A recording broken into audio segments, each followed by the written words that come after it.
जय श्री कृष्णा। राधे राधे। आज वैशाख मास का 8वां दिन है।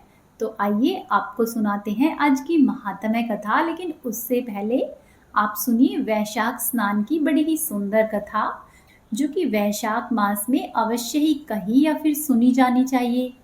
एक गांव में एक बूढ़ी माई रहती थी। उसके 2 बेटे थे और बहू भी थी। बुढ़िया माई भगवान श्री हरि विष्णु की परम भक्त थी। अपने जीवन में दान पुण्य इत्यादि कामों में लगी रहती। परंतु बुढ़िया माई कभी भी मंदिर और सत्संग आदि तीर्थों पर नहीं जाती। एक बार की बात है कि गांव में भागवत कथा हो रही थी। बेटे ने अपनी माँ से कहा कि माँ, आप पूरे दिन घर पर रहती हो, आप ऐसा क्यों नहीं करती, मंदिर में जाकर कथा सुन लो। तब बूढ़ी माई ने अपने बेटे का मन रखने के लिए कहा कि ठीक है, मैं आज जाऊंगी। परंतु वह नहीं गई और ऐसा करते करते 6 दिन निकल गए। अगले दिन बुढ़िया माई के बेटे ने कहा कि माँ, आज तो भागवत कथा का अंतिम दिन है, आज आप जाकर कथा सुन लो। तब बूढ़ी माई ने कहा कि ठीक है।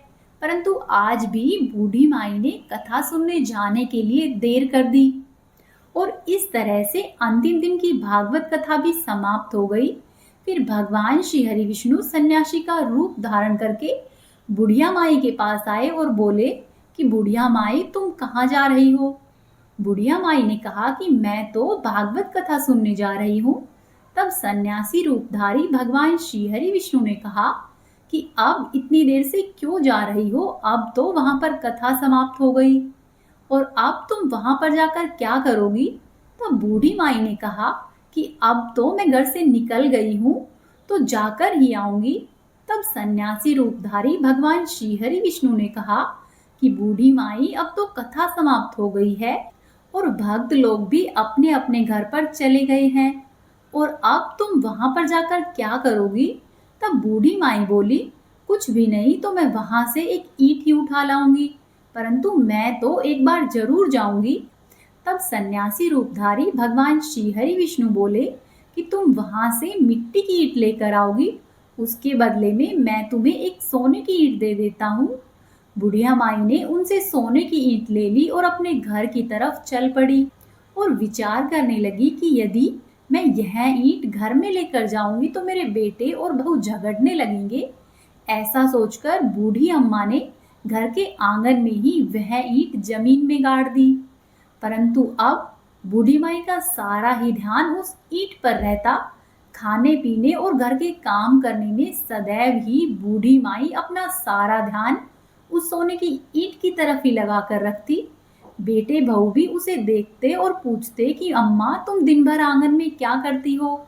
तब बूढ़ी माई कहती कि मैं आने जाने वाले को देखा करती हूँ। फिर एक दिन की बात है कि बुढ़िया माई मर गई। यमराज के दूत बुढ़िया माई को लेने आए और बुढ़िया माई को लेकर धर्मराज जी के पास पहुंच गए। धर्मराज जी को सारी बातें बतलाई। धर्मराज जी ने बुढ़िया माई को कुतिया की योनि दे दी और फिर वह कुतिया उसी पेड़ के नीचे बैठी रहती। बुढ़िया माई की बहू ने कहा कि इस कुतिया को यहाँ से भगाओ, नहीं तो यह बच्चों को काट खाएगी। तब उसके बेटे ने उसकी पीठ पर एक लकड़ी मारी और बुढ़िया माई मर गई और फिर वह सर्प योनि को प्राप्त हुई।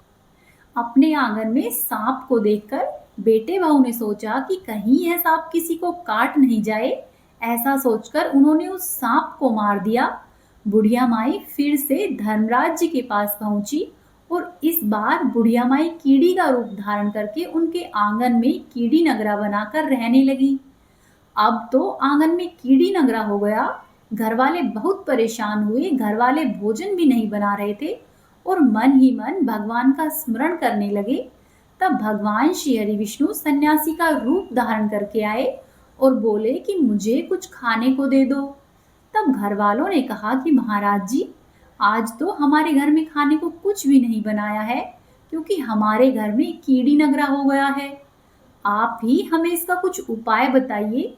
तब महाराज जी ने कहा कि आंगन में खुदाई करो, तो वहां पर सोने की ईंट निकली। उन्होंने दोनों बेटों को दे दी और कहा कि तुम्हारी माँ के नाम से दान पुण्य करना, धर्मशाला बनवाना, स्कूल बनवाना, प्याहू लगवाना। गौशाला में जाकर गाय के चारे की व्यवस्था करना।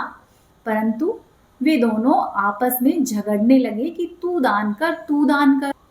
और फिर उन दोनों में से किसी ने भी बुढ़िया माई के नाम का कोई भी दान नहीं किया और इसके फलस्वरूप वह कीड़ी नगरा वहीं पर रहा। कुछ दिनों के बाद सन्यासी फिर से वापस आए। तब बुढ़िया माई के बेटों ने भगवान स्वरूपधारी सन्यासी महाराज से कहा कि हमारे घर की हालत तो वैसी की वैसी है और कीड़ी नगरा तो वैसे का वैसा है। तब साधु रूपधारी सन्यासी महाराज ने कहा कि वह सोने की ईंट के टुकड़े लेकर आओ और उन्हें बेचकर उनसे जो भी धन मिले तुम्हारी माँ के नाम से दान करो और पुण्य करो और इस कीड़ी नगरा पर शक्कर और आटा डालो। यदि तुम ऐसा करोगे तो तुम्हारी माँ को मोक्ष मिलेगा और तुम्हारे घर से कीड़ी नगरा भी चला जाएगा। और फिर दोनों बेटों ने विचार करके साधु के कहे अनुसार ही किया। ऐसा करने से उनके घर से कीड़ी नगरा चला गया। फिर उनकी माँ की आत्मा को भी मुक्ति मिली और इस तरह से वे दोनों सुखपूर्वक रहने लगी। प्रिय भक्तों, जो भी मनुष्य प्रतिदिन सुबह प्रातः काल उठकर आटा और शक्कर कीड़ी नगरे पर डालता है वह सदैव ही धनवान, पुत्रवान, मान और सम्मान से संपन्न, सुख और शांति पूर्वक जीवन व्यतीत करता है। उसके घर में किसी भी तरह का कोई भी कष्ट नहीं आता। उसका जीवन सदा सर्वदा आनंद से व्यतीत होता है। उसके परिवार के लोग उसे अत्यधिक स्नेह प्रदान करते हैं। साथ ही साथ कीड़ी नगरी की कहानी सुनने, दान पुण्य और धर्म कार्यों में रुचि लगाने से जीवन उत्तम हो जाता है। प्रेम पूर्वक बोली विष्णु भगवान की जय। अब आप सुनिए आज की महात्म्य कथा। जब द्विश्रेष्ठ महर्षि शंख भगवान श्री हरि विष्णु के प्रिय वैशाख मास के धर्मों का वर्णन कर रहे थे, उसी समय वहां पर 5 शाखाओं वाला वटवृक्ष तुरंत ही भूमि पर गिर पड़ा। उसके खोखले में से एक विकराल अजगर निकला जो कि वहीं पर रहता था। वह अपने पाप योनि में शरीर को त्याग कर तत्काल ही दिव्य रूपधारी हो गया। मस्तक झुकाकर शंख के सामने हाथ जोड़कर खड़ा हो गया। तब शंख मुनि ने विस्मित होकर पूछा कि तुम कौन हो और तुम्हारी यह दशा किस प्रकार हुई है। तब सर्प ने कहा कि पूर्व जन्म में मैं प्रयागराज का एक ब्राह्मण था। मेरे पिता का नाम कुशिद मुनि और मेरा नाम रोचन था। मैं धनाढ्य, अनेक पुत्रों का पिता और सदैव ही अभिमान से दूषित था। बैठे बैठे मैंने बहुत बकवाद की। बैठना, सोना, नींद लेना, मैथुन करना, जुआ खेलना, लोगों की बातें करना और सूद लेना, यही मेरे व्यापार थे। मैं लोक निंदा से डरकर नाम मात्र के ही शुभ कार्य किया करता और वो भी अभिमान के सहित करता। उन कर्मों में मेरी श्रद्धा नहीं थी। इस प्रकार से मुझ दुष्ट और दुर्बुद्धि के कितने ही वर्ष व्यतीत हो गए। इसके बाद इसी वैशाख मास में जयंत नामक एक ब्राह्मण प्रयागराज में निवास करने वाले पुण्यात्मा द्विजों को वैशाख मास के धर्म सुनाने लगे। स्त्री, पुरुष, क्षत्रिय, वैश्य और शूद्र सहस्त्रों श्रोता प्रातःकाल स्नान करके अविनाशी भगवान श्रीहरि विष्णु की पूजा के बाद प्रतिदिन ही जयंत की कही हुई कथा को सुनते थे। वे सभी पवित्र एवं मौन होकर उस भागवत कथा में अनुरक्त रहते। एक दिन की बात है कि मैं भी कौतूहलवश देखने की इच्छा से उन्हीं श्रोताओं की मंडली में जाकर बैठ गया। मेरे मस्तक पर पगड़ी बंधी थी, इसीलिए मैंने नमस्कार तक नहीं किया और संसारी वार्तालाप में अनुरक्त होकर कथा में विघ्न डालने लगा। कभी मैं कपड़े फैलाता, कभी किसी की निंदा करता और कभी जोर से हंस पड़ता। जब तक कथा समाप्त हुई तब तक मैंने इसी प्रकार से अपना समय बिताया। उसके बाद दूसरे दिन सन्निपात रोग से मेरी मृत्यु हो गई।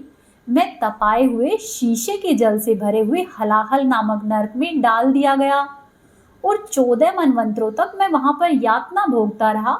उसके बाद 84 लाख योनियों में क्रम से जन्म लेता और मरता रहा और मैं इस समय क्रूर तमोगुणी सर्प होकर इस वृक्ष के खोखले में निवास करता था। हे मुनि, सौभाग्यवश ही आपके मुखारविंद से निकली हुई अमृतमयी कथा को मैंने अपने दोनों नेत्रों से सुना, जिससे तत्काल ही मेरे सारे पाप नष्ट हो गए हैं। हे मुनि श्रेष्ठ, मैं नहीं जानता कि आप किस जन्म के मेरे बंधु हैं, क्योंकि मैंने कभी भी किसी की भलाई नहीं की है, तो भी मुझ पर आपकी कृपा हुई है। जिनका चित्त समान है, जो सभी प्राणियों पर दया करने वाले साधु मनुष्य है, उनमें परोपकार की स्वाभाविक भावना होती है, उनकी कभी किसी के प्रति विपरीत बुद्धि नहीं होती है।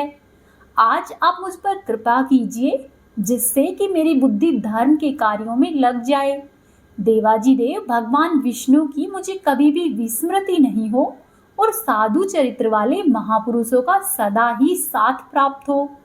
जो लोग मद से अंधे हो रहे हो, उनके लिए एकमात्र दरिद्रता ही उत्तम अंजन है।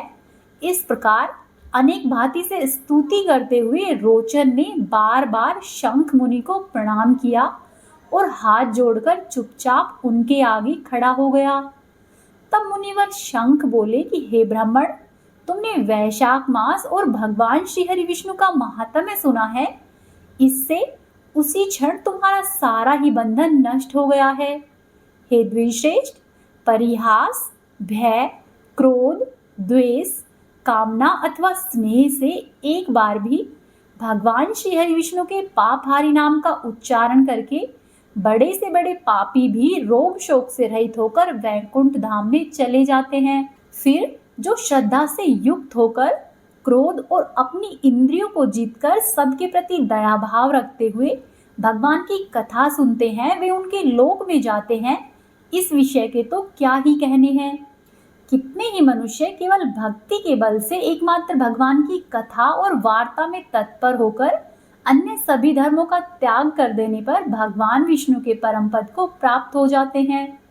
भक्ति से अथवा द्वेष आदि से जो कोई भी भगवान की भक्ति करते हैं, वे भी प्राण हर लेने वाली पूतना की ही तरह परम पद को प्राप्त होते हैं।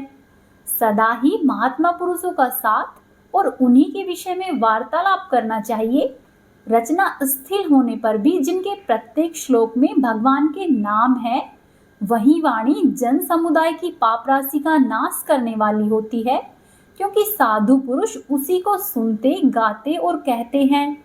जो भगवान किसी से कष्टाध्य सेवा नहीं चाहते, आसन आदि विशेष उपकरणों की इच्छा नहीं रखते तथा सुंदर रूप और जवानी नहीं चाहते, अपितु एक बार भी स्मरण कर लेने पर अपने परम प्रकाश में वैकुंठ धाम को दे डालते हैं, उन दयालु भगवान को छोड़कर मनुष्य किसकी शरण में जाए। उन्हीं रोग शोक से रहित, चित्त द्वारा चिंतन करने योग्य, अव्यक्त, दया निधान, भक्त वत्सल भगवान श्री नारायण की शरण में तुम चले जाओ। हे महामते, वैशाख मास में कहे हुए इन सब धर्मों का पालन करो, इससे प्रसन्न होकर भगवान जगन्नाथ तुम्हारा कल्याण करेंगे। ऐसा कहकर मुनिवर शंख ने व्याध की ओर देखा और फिर चुप हो गए। तब उस दिव्य पुरुष ने पुनः प्रणाम करके कहा कि हे मुनि, मैं धन्य हूँ। आप जैसे दयालु महात्मा ने मुझ पर अनुग्रह किया, मेरी कुत्सित योनि दूर हो गई है और अब मैं परम गति को प्राप्त हो रहा हूँ। यह मेरे लिए बड़े सौभाग्य की बात है। ऐसा कहकर दिव्य पुरुष ने शंख मुनि की परिक्रमा की तथा उनकी आज्ञा लेकर वे दिव्य लोक को चले गए। तदंतर संध्या हो गई। व्याध ने शंख को अपनी सेवा से संतुष्ट किया और उन्होंने सायकाल की संध्या उपासना करके शेष रात्रि व्यतीत की। भगवान की लीला अवतारों की कथा और वार्ता के द्वारा रात व्यतीत करके शंख मुनि ब्रह्म मुहूर्त में उठे और दोनों पैर धोकर मौन भाव से तारक ब्रह्म का ध्यान करने लगे। उसके बाद शौच इत्यादि क्रिया से निवृत्त होकर वैशाख मास में सूर्योदय से पहले स्नान किया और संध्या तर्पण इत्यादि कर्म समाप्त करके उन्होंने हर्षयुक्त हृदय से व्याध को बुलाकर उसे राम, इस 2 अक्षर वाले नाम का उपदेश दिया, जो कि वेद से भी अधिक शुभकारक है। उपदेश देकर इस प्रकार से कहा कि भगवान विष्णु का एक एक नाम भी संपूर्ण वेदों से अधिक शक्तिशाली है। ऐसे अनंत नामों से भी अधिक भगवान विष्णु का सहस्त्र नाम है। उन सहस्त्र नाम के समान राम राम माना गया है। इसीलिए हे व्याध, तुम निरंतर ही राम नाम का जप करो और मृत्यु पर्यंत मेरे बताए हुए धर्मों का पालन करते रहो। इस धर्म के प्रभाव से तुम्हारा वाल्मीकि ऋषि के घर में जन्म होगा और तुम इस पृथ्वी पर वाल्मीकि नाम से प्रसिद्ध हो जाओगे। व्याध को ऐसा आदेश देकर मुनिवर शंख ने दक्षिण दिशा की ओर प्रस्थान किया।